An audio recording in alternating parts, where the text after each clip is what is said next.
everyone, to another episode of VancouverReal. My name is Mike Zaremba, and I'm here always with my brother Andy. Hey guys, how's it going? And our good friend Omid. Hello. And obviously VancouverReal is produced again out of Float House. We got the hexagons in the background and on the table, so you'll know where we are. Whenever you see the hexagons, that's the sign for Float House. That's one of our subliminal messages that we got going out there. And Float House is well, this one here in Gaston is a 9-tank sensory deprivation and flotation center. It's the first one in Vancouver in over 20 years, and we have a second center in Kitsilano that opened up in May of 2014 with 5 tanks. And we have float tanks. We get a lot of questions about what is floating, because we just start kind of rambling on, oh yeah, float this, float that, and people don't know. We get the comments on YouTube saying, guys, what is floating? So in a nutshell, floating is a practice where you go into a large contraption, we'll say, with 10 inches of water, which is super saturated with 900 pounds of pharmaceutical-grade Epsom salts, which makes it extremely dense. You float effortlessly. It's actually 3 times as dense as the Dead Sea. And the water is heated to the same temperature as the surface of your skin, so when you settle into it, you don't move, and the water doesn't really move, and you kind of lose that sensation of where your body ends and the water begins, if it matches up well. It's pitch black inside, and it's light-proof, relatively soundproof. Your ears are underwater with earplugs, and so you're floating in this environment that's designed to minimize as much sensory input coming into your nervous system, and it takes you into a very deep state of relaxation, almost like a dreamlike state, and people use it for lots of applications: pain management, stress management, creativity induction, just personal inquiry, introspection. Have you tried floating? Have you tried it yet? I did, yeah. I had my first session a week ago. Nice. And how was your first session? Pretty damn cool. Yeah? Yeah, I was very impressed. Yeah. Is there anything, usually the first session for people can be kind of hit or miss. That's why we encourage people to try it a few times before they actually make up their mind about it. But for you, you kind of just slipped right into it. And I'm sold. Yeah? Oh, yeah. Cool. Nice. Very cool. I'll happily do it again. Yeah, there's definitely a learning curve to it for some, and an accumulation effect, because it is a very strange environment, very different, and it takes a little bit of time to get acclimated in there and get kind of comfortable at first. So, but usually after one float, your second float, it's all familiar. You're like, I remember this now. You can kind of just sink much more into the experience and be less analytical of the space that's around you. So that's what Float House is. Please go to floathouse.ca for more information. And if you use the promo code RECOVERY, you'll save 20% off a single float, and you're welcome to use that. VancouverReal is also brought to you by, in collaboration with our good friend Omid from Omega Point YouTube channel. He's a very inspirational and creative man on there, where he creates these short 2-3 minute videos of very famous lecturers and authors and philosophers like Terence McKenna, Ram Dass, Graham Hancock has been on there, Gabor Mate, Alan Watts. So you put these montages of sounds and images, and your, what's it called again? Kinetic typography. I'm gonna get when it. Words appear when somebody's talking. Kinetic typography, which is a very impactful way to illustrate the words that they're being conveyed, and that's what you really want to highlight with these different speakers, is the words. And so check out Omega Point YouTube channel. He's also on Facebook, and just enjoy his videos, because that's what he does. And today, we're very humbled to have on our little podcast here TJ Dawe. TJ is a Vancouver-based writer, performer, and director of theater pieces. He's participated in 90 or so theater and comedy festivals in Canada, the US, Australia, and UK. And I'm going to guess it's probably more than that now, because I took that from Beams and Struts. And that was maybe a little dated, right? Well, it's a little bit more than that. It's still in the 90s. Okay, there you go. And he's recently been performing the one-man play entitled Medicine for the past couple years all over North America. And his most recent work is a monologue entitled Marathon, which made its debut this May in Orlando. Is that correct? It is. Yeah. And it will be making its Vancouver debut this September at the Vancouver Fringe Festival. And last but not least, TJ has written a film entitled What If, which is the new title, and maybe we can get into why they changed your title on you, which will be in theaters this fall, and it's starring Daniel Radcliffe. He's the young, well, I guess he's not that young anymore, but he was Harry Potter. So you wrote a movie, and it debuted last year at the Toronto International Film Festival. It had rave reviews. It's amazing. Holy smokes, TJ! Welcome Yeah. to VancouverReal. Oh, great to be here. Thanks for having me. Yeah, and all those titles, and you've done so much. When you go to another country and you're filling out the customs application, what occupation do you actually put down? Depends on the day, but yeah, writer is the easiest one to explain. Right. Yeah, and I guess if you put something like actor down, they might start to like, oh, well, what have you been in, and and all that kind of stuff. And it just doesn't really describe what I do. I trained to be a regular actor, a jobbing actor, an actor who does auditions for roles in other people's things, published plays or TV shows or commercials or movies. And I've never really done that. I did that for a little while I was in university. I did it just for a little while after university, but it's never my thing. I didn't have a dream role. I didn't want to be Romeo with all my heart. I didn't read great plays. Did you find that actor training helped you a lot with your public speaking that you do? And Yeah. Being on stage is just something that becomes normal the more you do it. Yeah. So the more you're in front of an audience, just the more that becomes a regular thing, and your heart stops racing. Yeah. And you can actually be yourself. But actors generally don't say their own lines. And they generally rely on the direction that their director has given them to have confidence in how they're going to say a given line. So a lot of actors, I've discovered recently, are very uncomfortable with being themselves on stage. Right. Whereas that's what I kind of wanted to do in the first place. Right. Yeah. Was tell my own stories and do my own thing. Yeah. And that I started doing that pretty early. Like when I was in university, I wrote my first one-man show, and I did it there, and I was just myself. There was no pretense. There's no, you can do characters in a one-man show. I didn't. I just I was there as myself, and that's what I've done ever since. So I've cultivated this career of being myself on stage. And when you came up with the idea of the one-man show, I think you were kind of jokingly saying how in your TEDx talk that you didn't want to act with anybody else, so you came up with your own show? Yeah, it's true. I was in, around the end of my time in university, I was cast in a play which had a cast of about 12. And something that actors do before a show is a vocal warm-up, because generally, and I'm a perfect example of this, our speaking habits are very bad. We speak in our throat. We grow up. Every baby can yell all day and never get a sore throat. Mm-hmm. But then as you grow up, you start to hear things like, be quiet. Children should be seen and not heard. And you start getting rewarded when you're quiet and well-behaved. So you start choking your voice back. You sort of start speaking more quietly. You develop bad vocal habits. So learning good vocal habits is a matter of unlearning those things and learning to speak through your hard palate.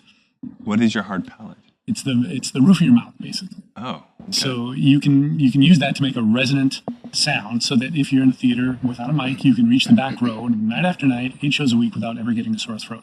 And there are techniques that you can learn and practice in order to cultivate this manner of speech. So somebody who speaks like this naturally, or somebody who's just in good vocal shape, has one of those really resonant voices, and they're always speaking like that. Like Barack Obama. Yeah. Perfect example. Yeah, totally. And a lot of trained actors, you can hear them across a room. Yeah. Or sometimes it's people who aren't trained actors.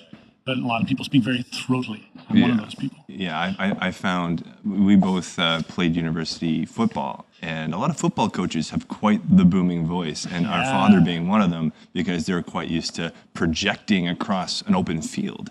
And sometimes they forget to turn it down when they're coming home for dinner and stuff like that. So I can see how I've maybe have backed off on my voice a little bit due to the nature of... Well, I definitely have. And that's why we want to talk to Ingrid, actually, just to get some voice coaching. And that's the thing. I never even knew... Yeah, I didn't even know. This is like a completely new concept to me, that you can really... there's techniques and exercises. I mean, I will be YouTubing this for sure. Anybody who does a degree in theater has vocal training as specifically a part of what they do. Right. So it's a matter of how you're breathing and how you're using your throat and your mouth and your tongue. And it changes the way you speak. So a ritual before the show for a lot of actors is to do vocal warm-up. So you do these, you do certain tongue twisters to get your enunciation up to speed, and you do just different sounds to help activate that part of your mouth. And then actors would do these, because our director for this particular play I'm referring to was also a voice teacher. So she had taught us all these vocal techniques, and we would do them as a group.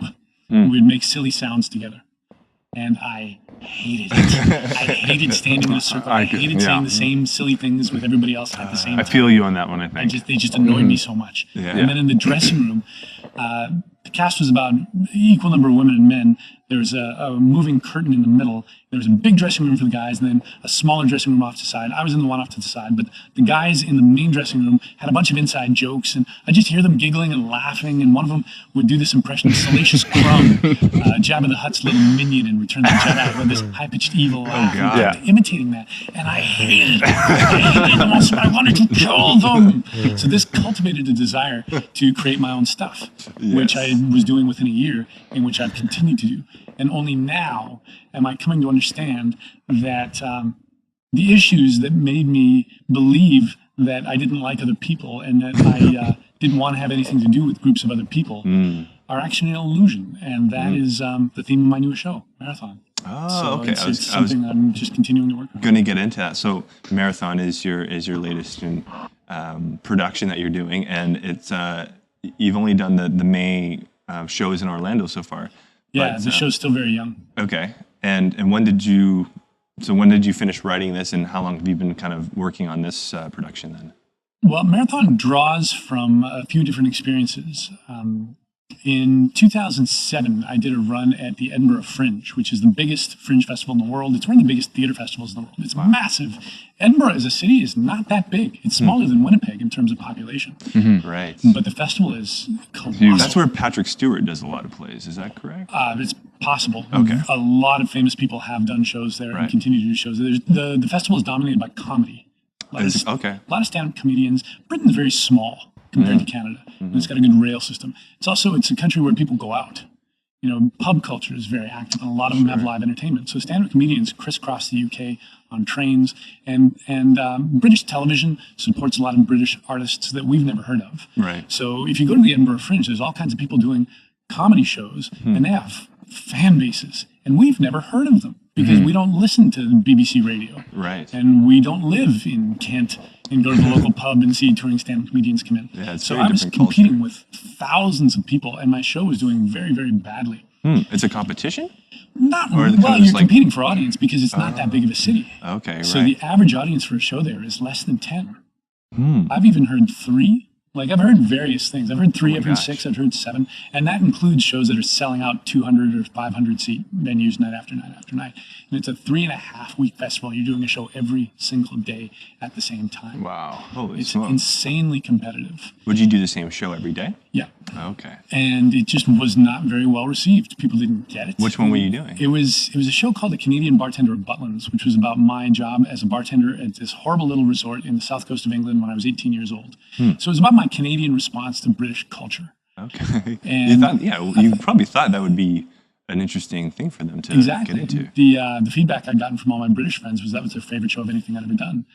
But I can look back now and think of all the reasons why that might not have been a good thing to do. But regardless, I did what I've come to recognize is a very consistent pattern in my life. When there's stress, I withdraw. So instead of like leaning in and promoting my show like crazy and finding my audience and building it, I just did my own thing. I went for long walks. I put my earbuds in my ears and ignored the world. And I listened to my songs on shuffle on my iPod. And one of the songs that came up was the song Marathon by the band Rush. Rush was a very important band for me in my late teens. Don't listen to them too often now, but I still like them. The song Marathon looks at long distance running as an analogy for life. And that really hit home for me at the time. I had been a long distance runner in high school, a very bad one, but I had persisted. So I kind of had that in mind as a story that I might someday tell. And when I got back from the Edinburgh Fringe, I did the Victoria Fringe right after, and I told the story of the Edinburgh Fringe and combined it with stories of long distance running in high school at like this 10-minute bit that I did at a cabaret. And then a few years ago, kind of revamped that bit and did it at a cabaret here in Vancouver. And then a year and a few months ago, my girlfriend and I traveled to upstate New York, and we did some training on the subject of the Enneagram. And if you don't know what the Enneagram is, which very few people do, and the word is spelled E-N-N-E-A, gram. Ennea is Greek for the word 9.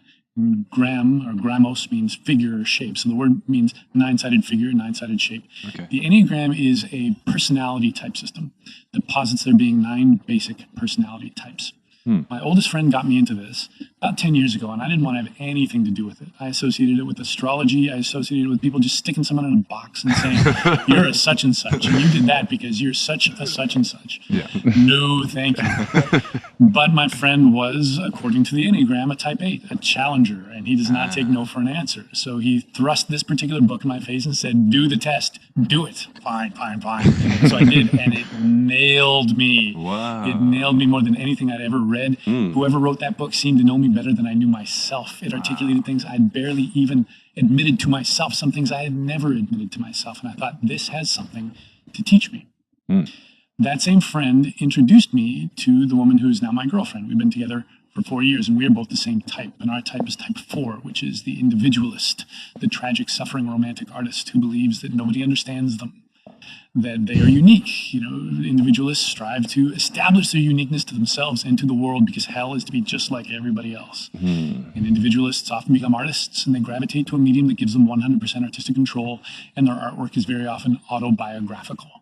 I'm a textbook for. I was going to say. Every single one of those things applies to That's me. exactly you, yeah. So, the one-man show. Yeah, and to my girlfriend, who's a singer-songwriter, and she writes melancholy, autobiographical songs. So that was one of the points of commonality between us, and that helped us get together, was we created a space for each other to be that personality type that our culture doesn't really encourage. Different cultures have different priorities. Our culture doesn't really have a lot of time for 4s. People tell you, get over yourself. Or, Right. don't be so sensitive. Does it go into some of the mechanisms behind what caused this sort of attribute? Yeah, not necessarily. There's nothing deterministic about, if there's no particular reason why somebody winds up a certain type in terms of if you have a domineering father, or if you were born between this date and that date, or if you're from this culture, nothing like that. Anybody can be any type. Okay. How many types are there? 9 types? 9, yeah. It's genetic then? Or I just don't environment know. of nature and nurture? Like, I don't know that a there's a combination definitive of answer as to why somebody becomes a given type. Yeah. I think there's various theories on that, but I guess the most succinct way to say is anybody can be any type. And what are the 9 types? Do you know them all? Oh yeah, Yeah. absolutely. And I've traveled to study this, Yeah. and I'm becoming very passionate about it. So the 9 types, in brief, are: type 1 is the reformer, which is also called the idealist, or the teacher. Very strict and moral, and they do the right thing. They don't do what they want; they do what they should. They behave perfectly. They are beyond reproach. Type 2 is the helper, the caring, interpersonal type who knows what you need before you even know it yourself. Very proud of the fact that they can give it to you before you even knew you wanted it. I got you something. And isn't that a good thing that I did? He needs me. I did this great thing for him.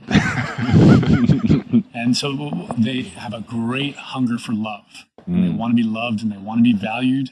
And they have a brutal inner critic that tells them that the worst thing that they can do is have needs. I don't have needs. You do, and I will attend your needs. These are ringing some bells over here. Yeah. Okay, type 3 is the achiever, the performer, who senses what the values are in their culture, whether it's their country or their family or their school or their city, and they figure out what is the best thing a person can be, and then they become that thing, which might be the perfect mom, which might be the star athlete, which might be the movie star, which might be the president of the United States. Not all 3s become president, right? Any type can be president, but like the CEO of the company, Right. or the dirtiest hippie, or the biggest badass in the There's prison. a little extremist there. Yeah, well, and they're also very estranged from their feelings, because whatever I need to be is what I will be. And they do such a good job of convincing the world that they even convince themselves. But they're very often charming, and they're very often good looking, and they're very often very successful. But they have a very hard time getting into tune with who am I really? And what do I really want? If I can set aside what other people want and what other people value, what is something that actually means something to me? Type 4, as I mentioned, is my type. It's the individualist, the tragic, suffering, romantic outsider, who is very sensitive, very withdrawn, kind of sulky, but also very creative, and usually has a creative practice and really values the fact that they're a creative person. And it could be any medium whatsoever. They're more likely to be an individual artist, like if they're a musician, they're more likely to be a singer-songwriter than to be in a band or in an orchestra. Because if there's a group, they often feel estranged from it. But more than anything else, they really do want to be understood, and they really do want to connect. And when they're healthy, and that's the thing, there's a healthy and unhealthy version of every type. There's no good or bad type. Each type can be saintly. Each type can be completely dysfunctional and horrible and suicidal or murderous. And there's gradations of levels of health that have been charted for each type. A very healthy 4 is accepting of everyone and can awaken the creativity in other people, and whereas an unhealthy 4 is very jealous and bitter and takes the success of anybody else as a reproach and as a confirmation that I'm flawed. Type 5 is the investigator, the observer. They don't participate in life. They stand back and they watch and they theorize and they read a whole lot and they connect the dots and they keep their conclusions to themselves. And they become an expert, usually on something very obscure. And on that subject, no one can touch them. And they know everything there is to know about that subject. And if they hear somebody talking about that subject and that person doesn't seem to know what they're talking about, they will shame that person for being stupid, because you can't touch me on this because I know far more than you do. So they tend not to be as engaged in life. They would rather be removed, reading, studying, theorizing, not sharing their thing with the world, removing themselves from contact. Type 6 is probably the hardest to describe at all. And type 6 also happens to be the most common type. 6s have the hardest time placing themselves because they are a bundle of contradictions. 6 is the devil's advocate. They're the loyalist, the defender, the doubter, the questioner. They can see the opposite of any question. If you ask them, do you like to be alone or do you like to be by yourself? They'll say, well, I like to be by myself sometimes, and other times, do you like to be with other people or do you like to be by yourself? I like to be by myself sometimes, and then sometimes I need to be around other people. They are often the devil's advocate. They're the one when everybody's saying, hey, everything's going to be great. They're the one saying, but what about this thing? Nobody's noticing this thing over here. But if everybody's saying, we're doomed, everything's fucked, everything's going to be ruined, they're the one saying, no, actually, I think everything's going to be okay. Yeah. They're full of self-doubt. They're always thinking, what might go wrong? What if this happens? What if that happens? But then if something actually happens, and if there's danger actually in front of them, whoosh, they go right into action. They do exactly the right thing without even thinking about it. Interesting. That's the most common. Yeah, and they tend to not think of themselves as somebody who can do that. They don't think of themselves as competent at all. They go right back to doubting themselves and thinking, oh, did I do the right thing? Did I overstep my bounds? Should I have done that thing? Even though they did the exact right thing. Type 7 is the enthusiast, the adventurer, the epicure. To them, life is a banquet. They want to try every single item on the buffet. If it's a literal buffet, they want to eat every single item. If you have a 7 pack the picnic, they'll bring enough food to feed an army. But they also want to do everything. They want to visit every country. They want to try every new thing. They're usually the first person in their circle of friends to try something new. And they're always thinking about the thing that they're going to do next. Something's going to happen. They've got all these multiple things. There's like 6 different things that I can do on Saturday. And whenever they're in one, they sometimes have a very hard time enjoying it. Because the next thing they're going to do is going to be even better. Right. Type 8 is the challenger, who's very forceful and tough and independent. And if they hear something that they don't agree with, they immediately call the person on it, even if the person wasn't talking to them, even if the person didn't even know they existed, because some part of them likes the intensity.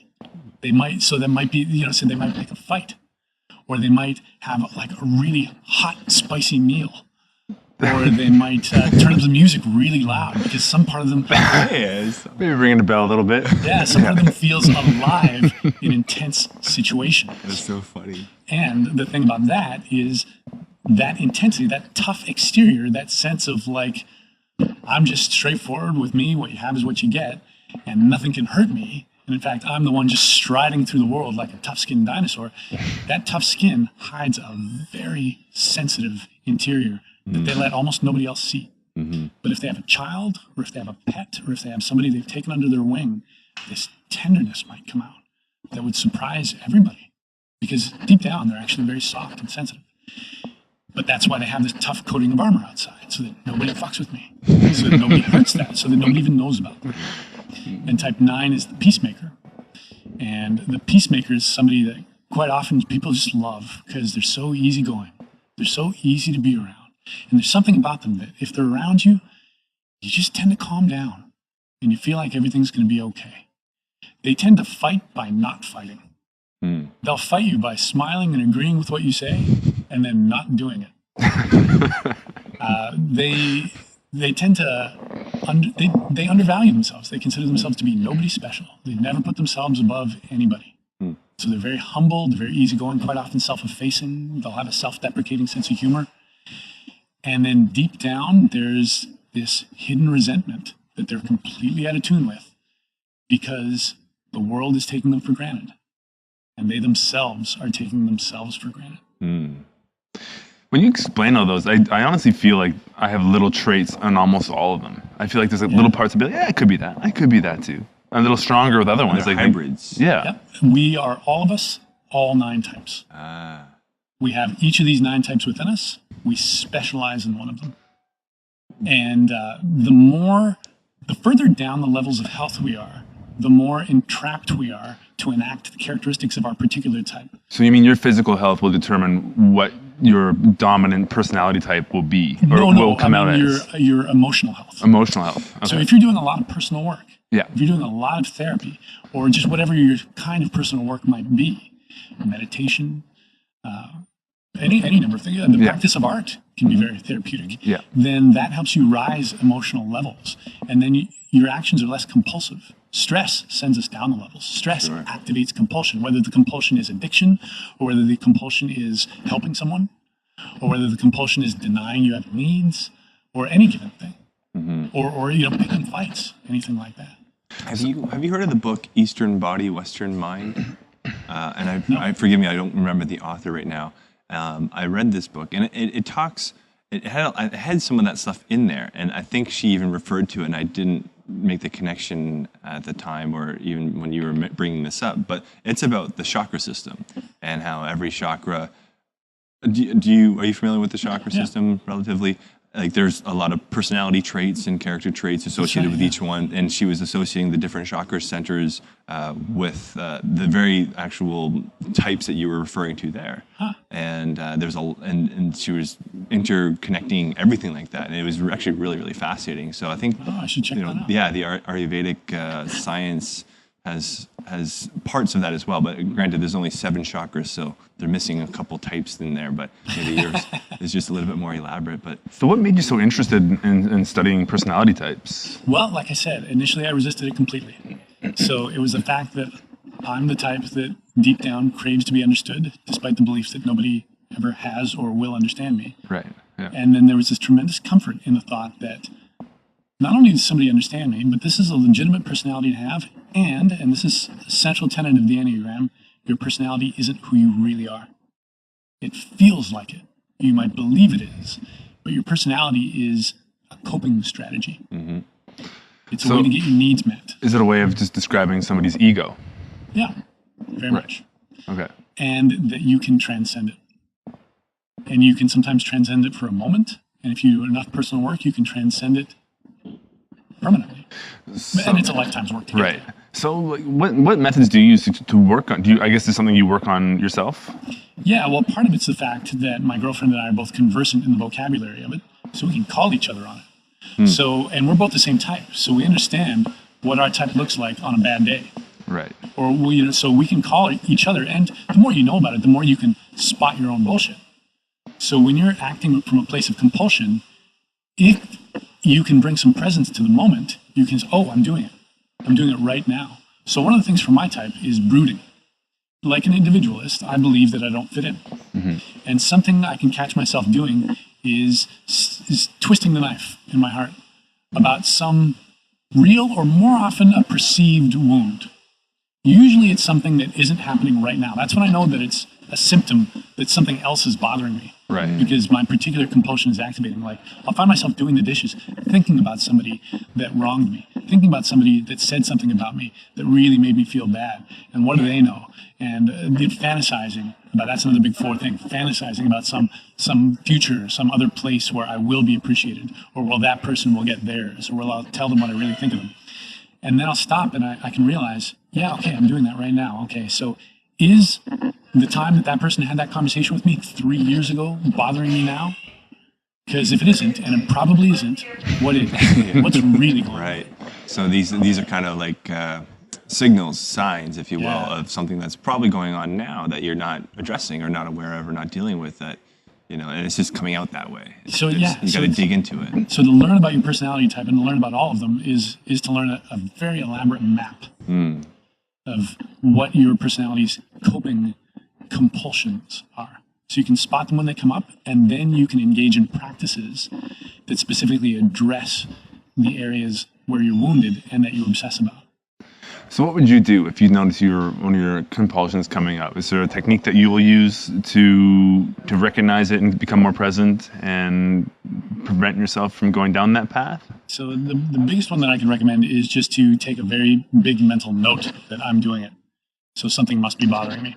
And is that hard to do sometimes? For me, when I know I'm doing something, and I'm like, I don't want to let go of that thought. I want to stay there. Yep.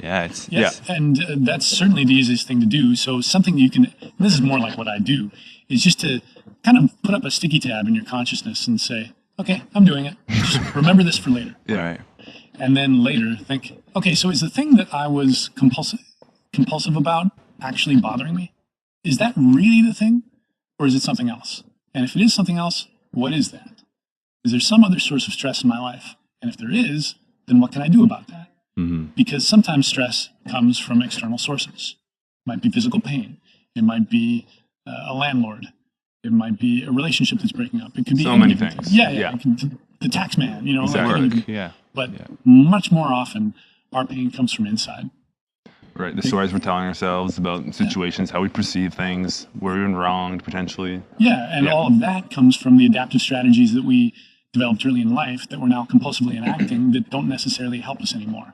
But we keep enacting because some part of us inside believes that's what's going to help us.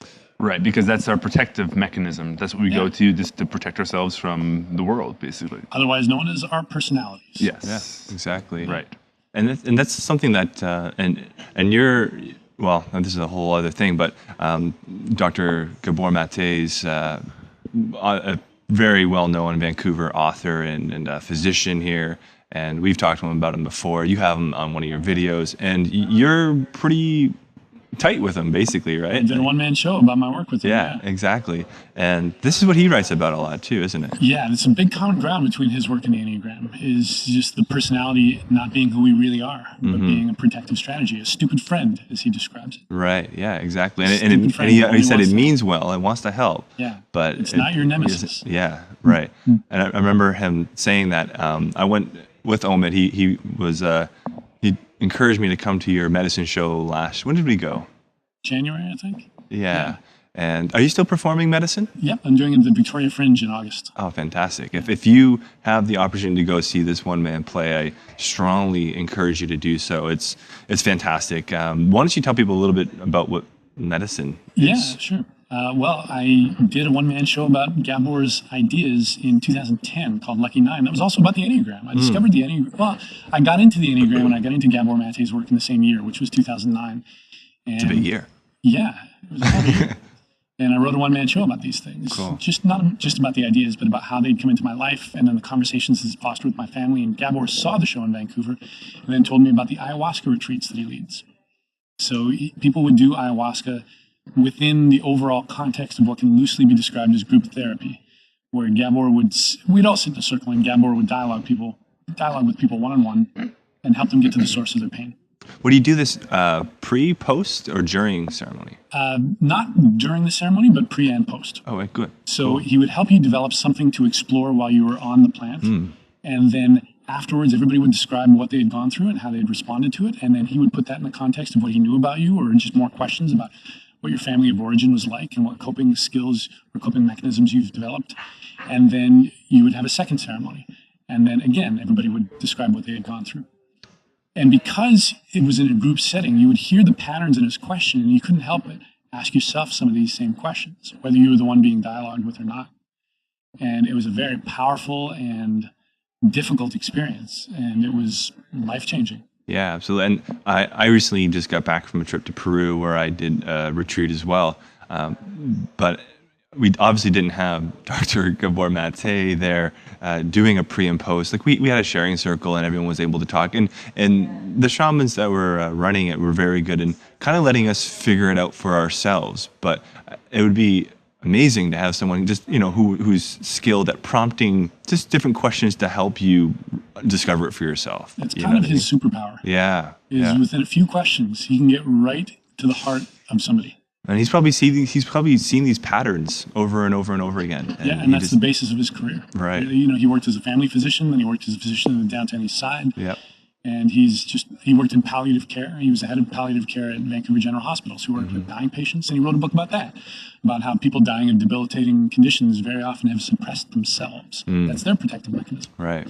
People suffering from addiction, that's another protective mechanism. Stimulate myself so much, or just fall into the oblivion of opiates that I don't feel pain anymore. Yeah. And just through dialoguing with people, he would find out just the traumatic circumstances people had lived And these are obviously the extreme cases, but there's a massive spectrum too. Yeah. You know, and everyone can be kind of like, if you read his books and you or listen to his talks or whatever, you can start really applying it to your life as well. Like everyone is on this gigantic spectrum of whatever we're kind of addicted to or how we behave. And certain addictions are lauded, right, like being a workaholic, right, or being very wealthy. Yeah. And if you read the writings of someone like Donald Trump, what comes out is a very unhappy person. Or Conrad Black, and he writes about Conrad Black specifically in the realm of Hungry Ghosts on addiction. He's addicted to power. He's addicted to acquisition. Do you have any personal opinions or thoughts of, why is this happening? Where's this coming from? Have you thought about this kind of stuff? Yeah. Oh, yeah. I think about it all the time. For one thing, we're living in circumstances that are very new for the human race. And this is all Gabor's ideas, but I've really been thinking about it, and I believe it completely. We evolved as a species in families, villages, and clans, where you knew a lot of people. And as a kid, you grew up surrounded by adults that you knew and looked up to and had direct interaction with. We were also touched a lot. And now we live in circumstances, certainly in the West anyway, and certainly in Western Canada, we live very commonly in cities we didn't grow up in. We live quite commonly in a different city, or at least a different neighborhood from our immediate relatives. We commonly don't know our neighbors. We commonly move far away to get a job. And our priority is wealth and status at the expense of personal relationships. So we don't know each other. We don't care about it. We keep our eyes averted when you pass people on the street. I have the briefest contact with my neighbors in my building. It's crazy. And that's very unusual right. for social beings to live in that situation. And it's very stressful. And it's very stressful for two parents to raise a child. That's new in human history. Without grandmothers and aunts and uncles and many kids to help out. Without the wisdom of aunts and grandmothers and great-grandmothers who know why the baby won't stop crying, or who can just take care of the baby for a while. It's very unusual not to have that anymore. Yeah, it's true. And throwing a single parent on there, a single mother or something like that. And Exactly. So, we're more stressed as a population than we've possibly ever been in peacetime. In a time of physical and financial abundance, we're very stressed, we're very depressed, we're very medicated, and we believe that the way to fill that hole is through external things. So through possessions, through career accomplishments, and those things satisfy in the short term. Now, a lot of what you're talking about, like you hear a lot about that kind of talk in like yoga. Eckhart Tolle talks a lot about that kind of thing. And you guys are kind of putting it, I guess, more of like a psychological approach to the whole thing, but it's kind of talking about the same things. Yeah, very much. And Gabor's work, or ayahuasca, or the Enneagram, or meditation, all of these things are different ways to try and connect with that essential self that is inside. And that our coping strategy tries to keep us away from, and tries to keep the world away from, which prevents us from actually experiencing the world the way it is. I, for instance, enter into most situations with just projecting that belief that I don't belong, and that other people have a bond that I don't have an access to. And that's fine, because I don't want one anyway. That's not actually true. That's just what I tell myself to protect myself. And everybody has something like that. It stops them from really experiencing the present moment. And once you find out about these things, you can actually do something about it. And you can kind of develop a relationship with these compulsions and realize when you're doing it and do work to stop it. Do you think these, our tribal ancestors who grew up with a large immediate family and having this contact, just being in that environment, doesn't let them go on to this isolated path and develop this disconnection? There are studies about that, and Gabor has quoted those studies in Q&A, so he would know the details on this better than I would. But supposedly the best environment to raise a child is a traditional hunter-gatherer society. And that creates a child who will then grow up to have the tiniest likelihood to develop an addiction or any kind of personality compulsion whatsoever. Wow. But just somebody who believes that they actually belong here on the earth. Yeah. And you know, you talked about hunter-gatherers in your TED Talks. You did a really amazing TED Talk called Collective Intelligence, or Experiment in Collective Intelligence, back in 2012 at TEDx Manitoba. And you kind of went through all the different technological paradigms that humans are going through. And the first one being, what was it again? The scavengers, foraging, and then and then hunter-gatherers, and then we developed into the horticulture, and then the agrarian, that's like farming with animals, using plows, then the Industrial Revolution, and now we're in the Informational Revolution. And at that time, actually, I want to go and refer to my notes here, because you said that, where was that? You said we're having this, the internet is prompting us for distraction and isolation, and it's making us dumber. And as you were kind of saying at the time, or it could make us dumber. It's not that it is, but since then, do you think we've improved? And maybe you can just kind of elaborate on what you were talking about in your talk at that point. And since then, do you think we're still going further down the rabbit hole, or do you think there's been a shift at all? I think there's an exact dual possibility with the internet, which is, on the one hand, it's making us more narcissistic and combative and distracted, and on the other hand, it is simultaneously, it's such a contradiction, but I genuinely believe it, making us more informed than we've ever been. Yeah. More connected. Yeah. And more empathetic. Yeah. Well, that's the thing when people criticize people for being on their smartphone on the bus. Well, what if they're communicating with a friend or family member across the country that they haven't talked to in a year or something? Exactly. You know? So or their mom. Exactly. Yeah.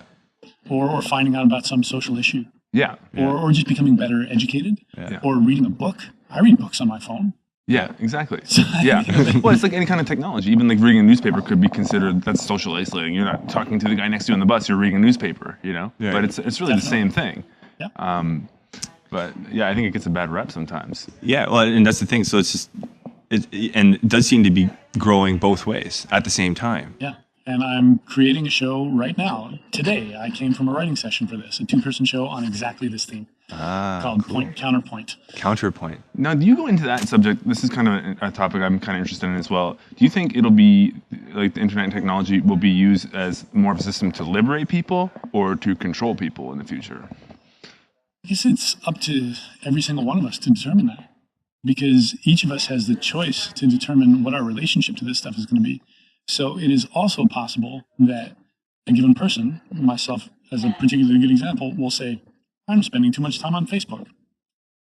And I'm not using it to connect. I'm using it to distract myself. Right. Okay, so what am I distracting myself from? What is this greater thing that I really should be doing? Maybe it's writing. Maybe I need to go somewhere with no Wi-Fi and do some writing for a while. Mm-hmm. So, each of us has the choice to do that. It's hard to control that because it's around us all the time. Right. And a lot of people aren't even aware of it. Or, I mean, and I think everyone at some different, you kind of fluctuate in and out of awareness with it or whatever, right? So if it feels like we have the choice. We do have the choice, but if you're not aware of the choice and not aware of what you should be doing or not doing, then where is it going to go? Well, and that's the case for any compulsion of any kind. It's the exact same as compulsive eating. Yeah. Or compulsive attention seeking. Or compulsive seeking of instances of great intensity. Mm-hmm. Or addiction to drinking or any given thing like that. It's another possible outside stimulus that we can abuse. Yeah. No, and that's what's going to be really interesting because things are progressing so rapidly in the information technology paradigm that we're in, and it's we're going to see a lot happen within the next 10, 20, 30 years within our lifetime. It is a very exciting time to be alive. Government, socially, politically, I mean, things could change 180 degrees tomorrow. It really could. Like something could happen and it just it just completely shifts, or something could be set in motion now. For example, like I'm not sure how aware you are of a Bitcoin or familiar with that technology. Not in detail, no. That technology I've been kind of really intrigued by and learning a lot about, and it's fascinating. The science, the mathematics behind it, and the various principles of what this technology is. It's invented, like just like the internet was created to share information. It's a dumb network. So A can talk to B and B talk to A, and it doesn't matter what information is exchanged. I can set up a website for cucumbers watching the sunset. It doesn't matter. And it can be out there and people can access it. As revolutionary as the internet is for information, that is what Bitcoin can be for economics and finances. In terms of letting people, if I want to give, pay you, because our currency today, it's just based off of the value we give it. It's not based off of gold anymore. The gold standard left in 1971. And now that we just kind of give the value to it, it's based on the value that the population is giving to it. And if Bitcoin can evolve to where I recognize this is my value and I want to exchange this for the service or the product, the thing is, it decentralizes it. There's no one controlling it, and that's the beauty of the technology. There's no one that can control it. It's just it's a computer network that controls the calculations. And if I'm not doing it justice, but it's a very fascinating thing that potentially over time, like I said, could revolutionize a lot of things if it catches on, if it goes through. And it is gaining momentum. It is growing. So it's one of those things that we'll watch and see what happens. And maybe in a few years, this conversation will sound hilarious. True. Because some of the people at that table didn't know what Bitcoin was. Exactly. There's an episode of the HBO show Treme, which takes place just after Hurricane Katrina. And John Goodman's character is delightedly describing to his wife about this new website called YouTube. Look at it. Put themselves on there. That's so and funny. It's hilarious to us now. It wasn't that long ago. Yeah, it's but true. we really marvel at our technological progress. Yeah. That it just seems like eons ago that anybody didn't know what YouTube was. Yeah. No, things change really fast. Yeah, really they're going to fast. continue to change. Yeah. But I think our fundamental needs and wants as humans will remain the same. Sure. And I think a very interesting thing that's happening is our technology is atomizing us as well as just the structure of our society, and yet we still have this desire to join and to feel connection. So I work in theater, and the big thing that I experience time after time after time is the experience of a bunch of strangers coming into a room and turning into one person. I remember an actor once said that. I thought it was such an astute observation that the audience becomes one person. And either that person's had a beer before the show or they haven't. Right. Because Well, they all started laughing, responding to the exact same things. and emotions are contagious. Yes. Right. That's true. Eh? Yeah. Wow. Whether that's laughter or fear or sadness or empathy or all of those things at different times. Right. And we need that. How much do you feel that when you're performing on stage? When you're like, are you actually this is really funny. When we went and saw Medicine, you were so prepared. You were so in tune. When anyone would cough or sneeze in the middle of your performance, you go, bless you. You stop the play and you go, bless you. And I was blown away by that. I was just like, he's like, because for me, I would just, block it out like it never happened. You know what I mean? But you're so prepared. You're so is that what it is? You're just so there. You know exactly where you are. You know what you're doing. You know what you're feeling it. On a good day, yeah, you're in the moment. Yeah. On a not so good day, you're going on autopilot. So even though you've done it how many times, dozens and dozens, if not hundreds of times, do you still have those off performances? Yeah, of course. Really? Yeah, definitely. Okay. Where my mouth is saying one thing and my head is somewhere else. And then I'm trying to chastise that voice in my head saying, shut up, I got a show to do. Yeah. Do you have any kind of, like, for example, when we were into athletics, you have like a whole kind of pregame ritual and stuff like that, and pregame preparation. Like the day of your performance, do you kind of just treat it like a normal day, or do you do anything special? If the show is brand new, then it feels like the day that you're going to march off to war. Like it is showtime. Yeah. And today's different than any other day. Do you enjoy that?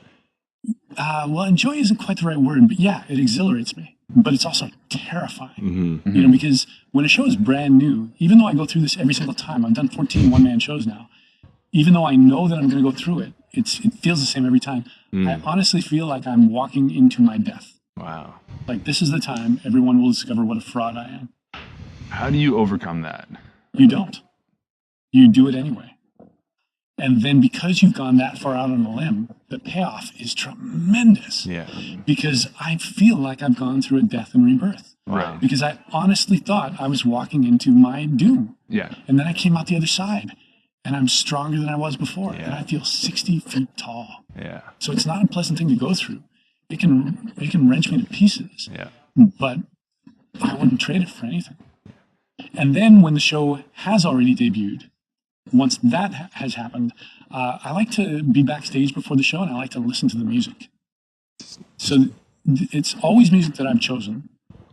And the audience usually isn't listening, or at least not listening closely. They're talking to each other. I'm listening to it very intently. Mm-hmm.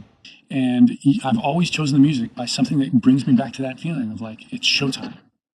And the stage is a sacred place. Sure. And you have to leave the other world behind, and you have to go out there. And it's an interesting thing. If I've had a bad day, if I've got something on my mind, I'll come off stage after the show and realize I didn't think about that at all while I was on stage. I was just there. Yeah. If I have to pee when I'm on stage, It just goes away. I don't. Yeah. Yeah. Yeah. It's amazing. Yeah. You kind of transcend like the normalcy of the body for a while. When it's going well. Yeah. Yeah. And I'm sure that on the field, you've experienced that too. Right. There's those times where you were just there. Yeah. You are nothing but there. You know, thinking, you It's just all doing. business. Yeah. Yeah. And there's almost like there's something that comes through you that knows exactly where to go and that knows exactly how to do it. Even though you might be enacting plays that you've learned and intellectually you know very well, but you're animating them in a new way. It's almost like feeling like you're transcending being human at all. And does that like kind of play into the whole 10,000 hour thing that you were talking about, and that you believe that you actually have to reach that certain level of like time to master something? I think the more you put into it, the more likely you are to be able to access that, for sure. Right. Yeah, the more you can do it without even having to think about it, the more it just becomes intrinsic to how you operate. I was speaking with a mutual friend of ours, Bergen, before this, just to kind of, I just wanted to, because I know he's worked with you, and I wanted to talk to him before this podcast, and he's mentioned that you could be seen walking in parks, talking to yourself, rehearsing. Is that true? Stanley Park. Stanley Park? I live Yeah. right by Stanley Park. Great. Yeah, and I forage. I pick salmon berries there. Oh, wow. Yeah, there's abundant salmon berries to be picked. What's a salmon berry? The salmon, not too many people know what they are. I had never heard of it. They're indigenous to the Pacific Northwest, and they look like raspberries, but they're just varying shades. They're named for the color, not the taste of the fish. And they're never commercially grown or processed, and they're all over Stanley Park. So they're kind of pink? Kind of, yeah, between pink and orange and red. Okay. And they're delicious. And they They're look very like a tart. raspberry. Yeah, they're the same size and shape as a raspberry Cool. or a blackberry. All right. And they grow anywhere blackberries grow. And the best place to pick them, I've found, and I don't mind telling you this because nobody's probably going to act on this, is on the road to and from the Lionsgate Bridge. Oh, okay. Yeah. Because there's not much foot traffic there because it's so loud. Yeah. And that's where I walk and rehearse. Because I can speak out loud without seeming like a crazy person. 'Cause the because traffic's there's there? no other pedestrians and there's traffic. And even if there were people, they'd probably just think I was talking on Bluetooth. Yeah. True. But true, yeah, true. yeah, I have to do it out loud. Either that, or he's like, he's gonna go up the Lionsgate Bridge and jump off right now. He's like, he's obviously a crazy. No, I'm joking. But that's really like, and just from like your performance and watching the work that I've done, or that you've done, you know, you can tell that you prepare so much, you know, and yeah. Although that was slightly changed, and we're coming to the end of the podcast pretty soon. So Yes. let me just wrap up something I was Please. talking about earlier, which is the brand new show marathon. okay, And something I've done for every previous show, a little bit less so for medicine, was I would script it down to the comma. I would know exactly what I was going to say, and I would memorize it precisely. And once I would do that, it would take me at least 25 performances before I was loose and flexible and in the moment. And then I would start paraphrasing, or then ad-lib lines would just come out of me, like somebody else was saying. And quite often they'd be better than anything I'd written, and they'd stay in the script. wow, For medicine, I did that less. I kept it a little looser, and for marathon, I made it very loose. And just wrote an outline for each monologue and condensed that into points on a single index card. And then I took all my monologues and condensed those into a list of titles on one index card. And then I would walk up and down that road to and from the Lionsgate Bridge with just an index card and say these monologues out loud. And the response I got from doing the show was that it seemed more immediate, more personal. And I found myself playing with it earlier in the process than I ever have before. wow. So this is quite the evolution in your performance skills then. Totally. I'm taking a bigger risk. And it was terrifying because I thought not only is the show going to suck because I suck, but it's going to suck because I'm underprepared and I'm going to sound all sloppy. Do you think you were only able to do that because you've done it the other way for so long, and you kind of were able to grow to that next stage of performing? Yes, and I don't think that's the only way for anyone to do it, but I think that's the way for me to do it. Right. Because I do know other people whose process has been to improvise off notes right off the bat, and that's how they develop, and they never have a written script. They always do it out loud. Yeah. And I've seen people like this do tremendous shows, but my approach was different, and this is where I've gotten to now. And just to tell you what the new show is about, Yes. it evolved from the thing that I was describing earlier, which is stories of the Edinburgh Fringe and being a terrible long-distance runner. I ended up taking out all the Edinburgh Fringe stuff. I kept all the high school track stuff and combined it with learning about the Enneagram. So 2 Marches ago, my girlfriend and I went to the Enneagram Institute, which is not as grandiose as it sounds. It's a converted barn in upstate New York. And we learned about a subtopic of the Enneagram, which I won't get into now because there's a lot to it. But it reframed everything I knew on the subject, everything I thought I knew. And it's made me look at everything in a whole new way. And I decided to work on that last summer. I figured out that I had what's called in Enneagram circles a social blind spot. So I thought, what can I do about having a social blind spot? And that very much connects to what I was saying before, about that belief that I don't fit in and that I could never fit in. And furthermore, I don't even wanna. It's actually it's a good practice for me. And it's something that I now do very consciously to engage. And if I have friends over for dinner, I generally have a good time. And if I do go to a party with a bunch of friends, I generally talk and have a great time. I just tend not to do that. I tend to assume, I don't want to do that. No thanks, not for me. I'd rather have a quiet night in by myself or with my girlfriend tonight. That's my preference. And that's one of those ways, that's one of those compulsions I'm starting to recognize now. So the subject of the new show is that, and then to do that in that style necessitates me tuning into the audience more. Because if I don't have specific sentences that I've memorized, I have to just listen. Are people into this? Are they laughing? Do they need a pause? Is anybody reacting a little too loud right now? And I can ad-lib some reference to them. So it makes me more in tune with them. And then when I do it at a festival, I'm around and people can meet me and I end up having conversations with them. And then I end up hanging around and having good social time. So all of this ends up being a very strong therapeutic practice. Wow. Which isn't enough, because I'm not going to be doing this show forever. I need to have a practice that isn't dependent on me getting a booking at a festival or in a theater. But it's a start. Yeah, for sure. And it's doing me a lot of good. And not that I hold this up as anything just necessarily in and of itself a sign of mental health or anything like that, but I've stopped getting stoned. And only through this last couple of shows did I realize that marijuana, which has been my crutch since my late teens, is something that I've used to self-medicate. And the thing that I was self-medicating for was social anxiety. It was that exact belief that I don't belong, that I have nothing to offer other people. And did you find that it gave you any kind of benefit at all? Oh yeah, absolutely. It opened me right up. It made me very talkative, very exuberant. I would just turn on the juice. I'd be the most talkative guy at the party if I was stoned. Right. That's how I started doing one-man shows. So I'd do these long monologues, but I could always come back to the original So point. it was somewhat useful for you. Oh yeah. It's not like there's something inherently bad about it. I just came to understand that my relationship with it was not what I thought it had been. Because it's a soft drug. It doesn't have chemically addictive properties. But for me, it was always cookies. Like I stopped smoking it when I was about 25. So I would eat a cookie. So let's say you and I are at a party and I have a cookie, or maybe you have one too. But statistically, it's more likely I've had one and the person I'm talking to has. They don't know that I've had one. True. And then we're having That's the beauty of the cookies. Yeah. That's the beauty of the cookie. And then partway through our conversation, I start to twinkle. And then from that point on, you and I aren't in the same space anymore. It's true. Yeah. And suddenly we're not having a real exchange anymore. Suddenly I'm in my own world. And there was part of me that felt that was necessary to protect me. And I'm now coming to understand it's not.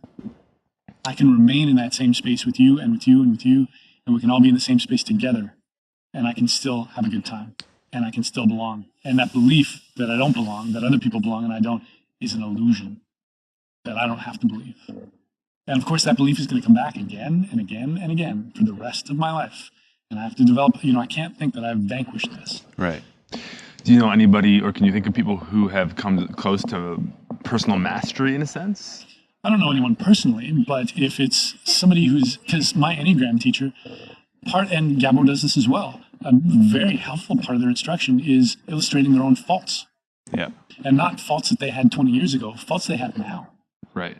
And that just helps you as a student realize it's a lifelong process, and that's okay.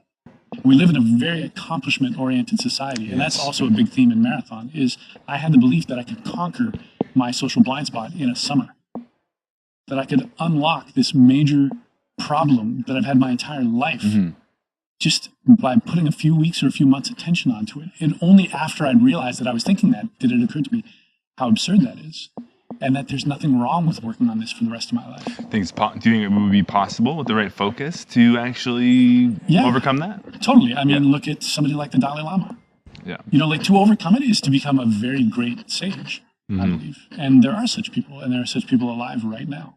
Cool. And one of them is a teacher of both Gabor and my Enneagram teacher, Russ Hudson. And that man's name is A.H. Almas, whose books I've never read and have meant to for quite a while. So I mean to check him out. Nice. And maybe I'll end up doing a one-man show about him. Cool. That's awesome. Well, we'll wrap this up because I know you got to go. I would gladly sit down here for 2 more hours and let this I'm go. like fascinated right now. Yeah, me too. This has been fantastic. All right, that's I'd love amazing. to. Yeah, But just for people at home, the upcoming play at the Fringe opening night you're doing, the Marathon. It's a fundraiser for the Fringe. Yeah, so it's the Vancouver debut for Marathon, the one-man monologue by TJ is happening September 2nd, and you can go to VancouverFringe.com. There's only 100 tickets, and for this, it's $100, but $50 of it is a tax receipt because it is a fundraiser. And it's And charity. there's a bluegrass band, and there's a party. Yeah, so definitely check that out. It's again VancouverFringe.com. I mean, TJ, thank you so much, man. This was outstanding. We'd love to have you back anytime. Are you a very busy man? Are you moderate? Yes, very busy, but I can always squeeze things in. That's fantastic. I'm glad you're a Vancouverite and you live local here. So thanks again for coming on. That was outstanding. That was awesome. Thank you. Great to meet you. All right, and with that, I got nothing else to say. To whatever is. To whatever is. Thank you.